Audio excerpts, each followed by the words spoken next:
Hey everybody, Ed here with the Digital Digest, and today I wanted to share a quick unboxing and first look at the Microsoft Surface Pro 3 docking station. Priced at $199.99, this is one of the most expensive accessories for SP3, but also one of the most essential for those of you looking to take full advantage of your brand new device, especially when working in a desktop environment. And I say that because essentially what this dock does, much like the first generation, is really take all of the existing functionality of SP3 and just build upon it.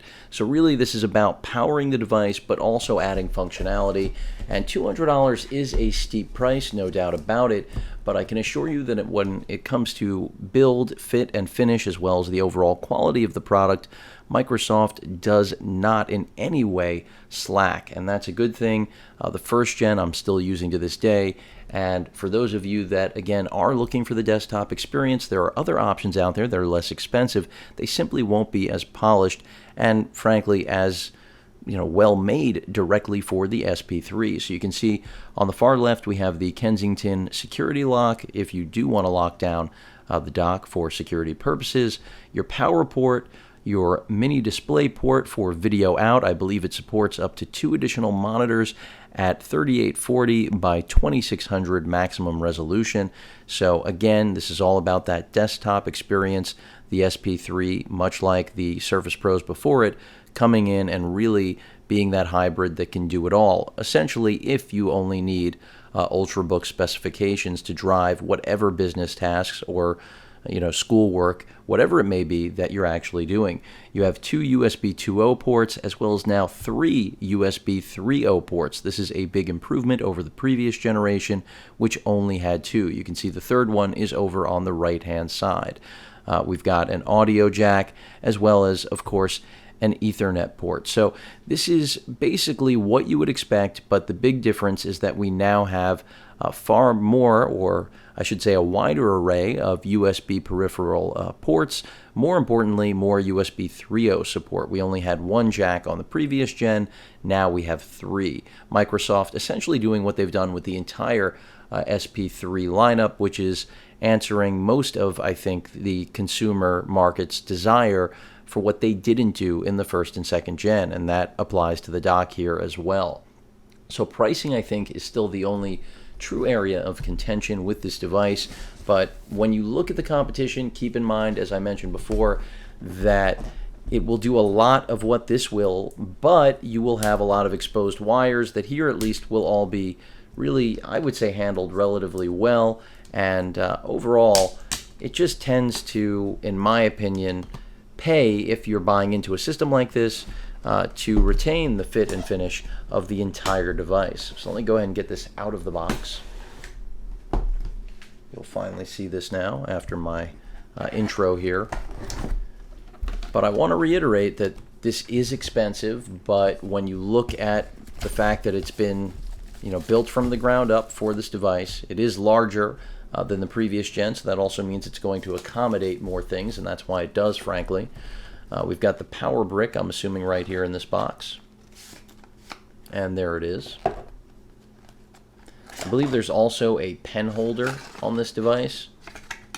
So you can see we get both our wall adapter as well as the actual power brick to power the Pro 3 dock itself. This is only compatible with the Surface Pro 3. Remember that. This is not backwards compatible. It's an unfortunate reality of when you redesign things, improve them, sometimes backwards compatibility is not an option.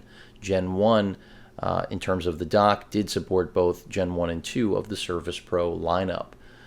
And I would imagine that this will probably support the next gen of Surface Pro as well, considering I think this new screen real estate is a big selling point for Microsoft. Let's go ahead and take a look at the dock itself, what everyone's been waiting for. And I don't believe that you can actually use the cover when using the dock, but we'll find out right now. You can see design basically the same. You're going to open it up like this, place the Surface Pro 3 right on there, close it up, and essentially it retains all of the same functionality, as I mentioned before, that your device already has, but then expands upon it on the back of the device. You can see the pen holder. They're showing you magnetic pen holder right here, so Essentially, you can just put the pen there and it will stick. So it's not really a pen holder, more of just a magnet, and it will keep it there, which is good for desktop use, just to basically have a place to store it. Again, addressing something that wasn't there on previous gens. You can see right there that third USB 3.0 port that I was mentioning before. Headphone, your Ethernet, 2 USB 3.0 ports, making the total 3. Then you've got an additional 2 USB 2.0 ports, your mini display port out. I mentioned that you can drive 2 additional displays at beyond UHD resolution, essentially, so that's future-proofing to a degree.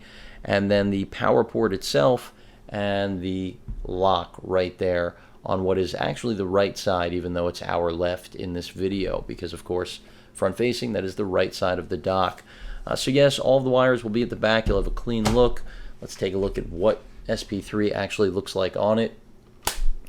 And I'm going to see if it does work with the cover. It does not, so that answers that. Hopefully I didn't scratch anything in the process.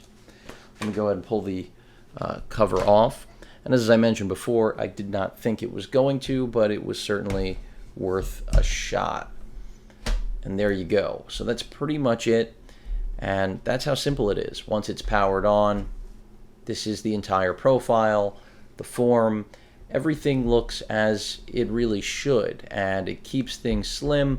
The only thing I wish maybe that it did have was some sort of adjustability, because frankly, if you're going to give us something that will replace the kickstand, and one of the major improvements on this device is the kickstand now on SP3, why not make this flexible as well? I know that may be asking a lot, but otherwise I think Microsoft has done just about everything here to make this brand new dock an improvement, as I mentioned before, in just about every way when compared to the original.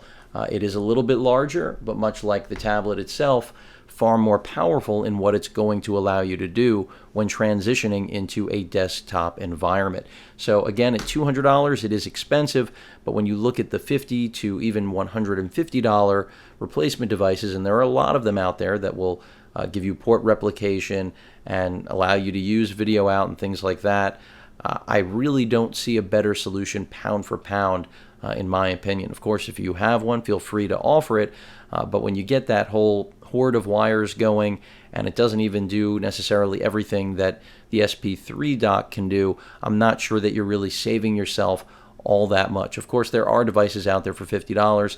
It's kind of like the argument with the keyboard. You know, you can spend the $130 and get it, or use just about any keyboard of your choosing at any price point, wired or otherwise. So it's all a matter of personal preference, and it's just good to have the option. And thankfully, this time around, Microsoft launched this dock and has it in stock with the SP3. Granted, it's been on the market a while, but that's nothing compared to what the first generation dock had us waiting on, and then really was in the shortest supply that you could imagine for what is a very obvious device when it comes to demand for a tablet that can really be a computer, again, as long as Ultrabook specifications are capable of handling everything you need them to.